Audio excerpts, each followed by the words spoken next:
auction contains 4 sculptures by Bertram Mackennal. It's an unusual thing to find 4 works by such a prominent artist in one auction. We might see one a year, so 4 in one auction is a special event. Mackennal was born in Melbourne. His father was a stonemason. He came from a family of stonemasons and sculptors. They were professional sculptors in a sense. And yet in the 1880s, the early 1880s, he travelled to London and he spent time with Australian expats, Tom Roberts, and they shared a dwelling there. And Tom Roberts introduced him to John Peter Russell. And the important thing about the introduction to John Peter Russell was that that in turn led to an introduction to Rodin, who at that time was a very larger-than-life figure in international art. Circe became the sculpture which put him on the map, and the 4 sculptures that we have in this auction are, in a sense, directly related to that famous sculpture. You'll see Peace, which is a component of a table centrepiece. And as an artist with a utilitarian background, as father being a stonemason, Bertram Mackennal was not averse to producing sculpture which had a purpose or a function.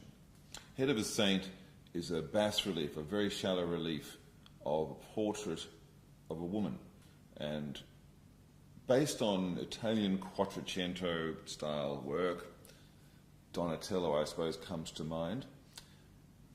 It indicates that he's got an awareness of classical art, and yet he's also producing work that is very contemporary. With Daphne, you get that sense that this is there's a sexual component to it, and yet Mackennal's clever enough to make it respectable. It becomes the public face of a slightly prurient style of work that Mackennal became famous for. Later on, his Morning, which is the final piece in our group of 4 Mackennal sculptures, this level of sensuousness is moderated to the point where the figure is completely naturalistic. And it's actually, in a sense, the most plain of the nudes. There's not a single accoutrement. The title doesn't really make any reference to any classical mythology. There's no religious mythology. It's just a plain nude figure, and it's probably the best of the sculptures that we have in our collection.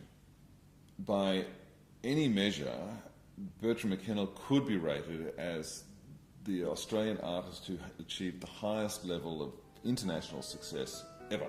I think even in comparison to Nolan, who might be the other candidate, Mackennal was, by any measure, of international standing and an internationally successful artist.